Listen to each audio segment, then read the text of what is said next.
Build better hospitals. Back our incredible health workers with thousands more nurses and paramedics.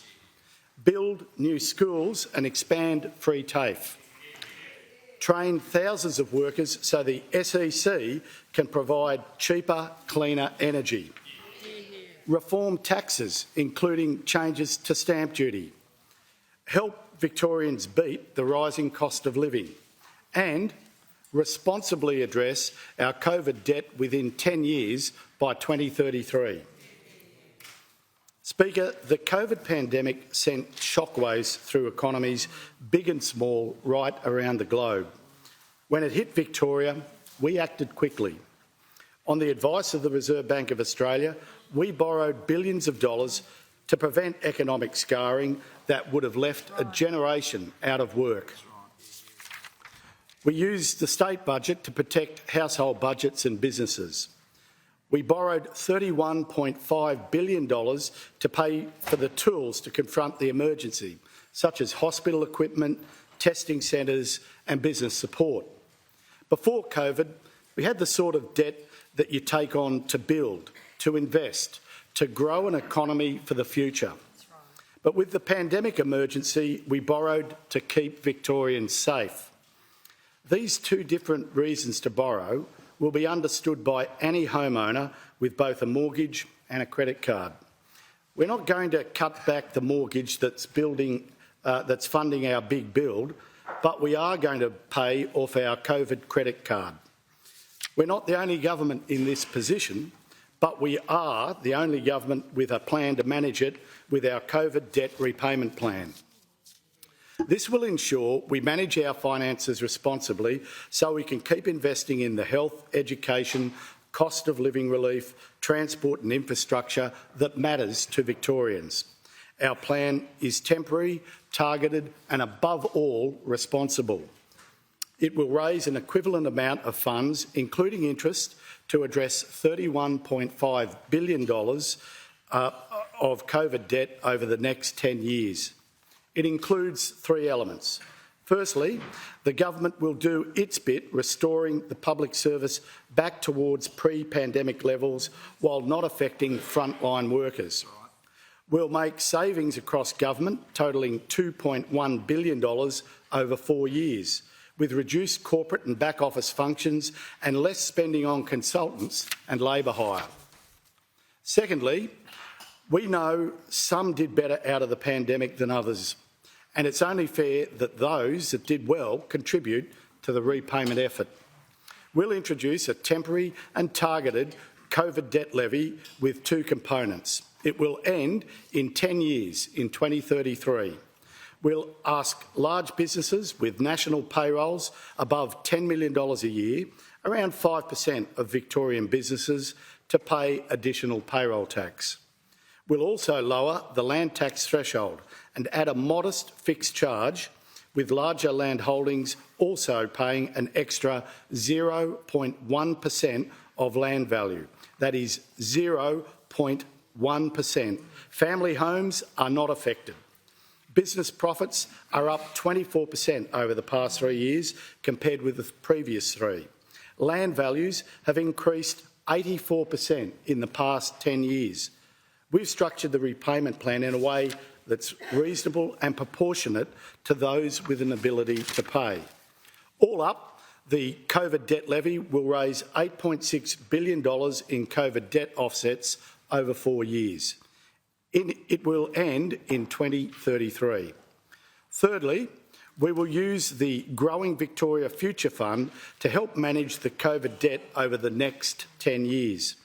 After this time, the state's balance sheet will be focused on productive investments such as infrastructure, which produce long-term economic benefits to the state. Our plan will get Victoria's finances back on track by 2033 to where they would have been without the pandemic. Speaker, in the words of Ben Chifley, war costs do not end when fighting ceases. Just as we took difficult decisions to protect Victorians through the pandemic, we are now taking responsibility for its fiscal legacy and our COVID debt repayment plan. Kicking the can down the road is not an option. Speaker, Victoria's economy is strong and growing, bigger now than before the pandemic. It's forecast to grow further by a healthy 2.75% this financial year, with an average of 2.4% a year over the forward estimates. This follows growth of 5.6% last year, the highest growth of all states and territories, more than 50% higher than the national growth rate. The current jobs market is fantastic for workers, with more Victorians in employment than almost ever before. Our 2020 target to create 400,000 new jobs by 2025 has already been smashed, with almost 440,000 jobs created in that time, 2 years ahead of our 2025 goal. Yeah. Speaker, 440,000. These aren't just numbers on a page. Every single one is a story of hope, of opportunity, of progress. Unemployment is around the lowest it's been for nearly 50 years and almost 3 percentage points lower than the rate when we came to office. This is no mistake. The Andrews Labor government's investment has delivered the jobs we needed in the short term, and they're supporting our growing state into the future too. The number of women in work is near a record high. Business investment is forecast to grow solidly this year. Speaker, I won't waste the Parliament's time demonstrating this city's merits over the second biggest city in the country, that one north of the Murray. Suffice to say, Victoria is now home to the best student city in Australia and the friendliest city in the world, and it also has the nation's most livable city. That's right. Across the world, countries are grappling with high inflation and rising interest rates, and Australia is no different. Russia's invasion of Ukraine and global supply chain disruptions have created shortages and driven up inflation. But Victoria faces these headwinds from a position of strength. Speaker, every budget is a document that recognises the challenges and opportunities of the times. We know most of the heavy lifting in employment comes from small and medium businesses, and we're keen to help this sector and turbocharge job creation. Stamp duty adds to the cost of buying commercial property, and we want to ease this burden for future buyers. So, in this budget, we're committing to transitioning away from stamp duty in favour of an annual tax for commercial and industrial land. This means businesses can invest where they want, when they want. We estimate this reform will increase the size of the Victorian economy by up to $50 billion in net present value terms. In further tax reforms, we will abolish business insurance duty over a 10-year period, becoming the first state in Australia to do so. And we will lift the payroll tax-free threshold from $700,000 to $900,000 from the 1st of July 2024, with a further increase to $1 million from the 1st of July 2025.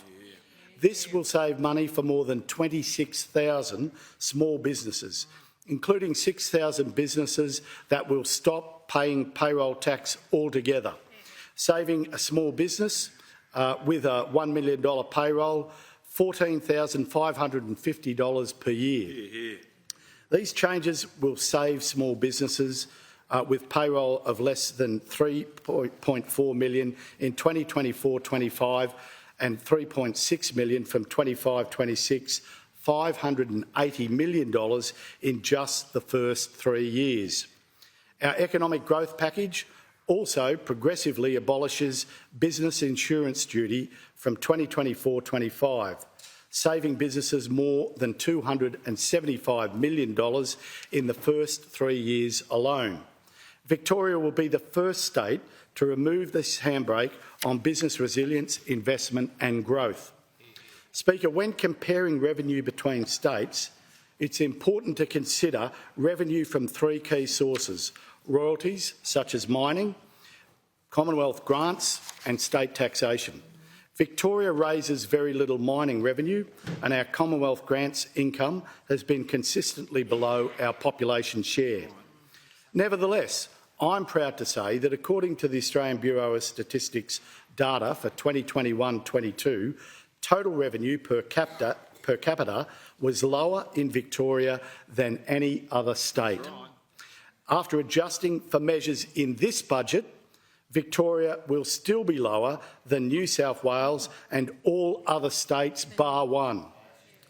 With this budget, we've now cut or reduced taxes and charges 64 times since 2014. Speaker, we know the cost of living is tough and it's holding some families back, so we're helping where we can. For too long, parents have sat around kitchen tables doing complicated sums on whether it's really worth both going back to work after starting a family, and that's if they can even find a childcare place. This has hurt family budgets and it's hurt our state's bottom line too. It's taken up to 26,000 women completely out of our workforce and cost our economy billions of dollars a year in lost earnings alone. We won't. That's where we'll leave the Victorian State Parliament, the Treasurer Tim Pallas handing down his budget.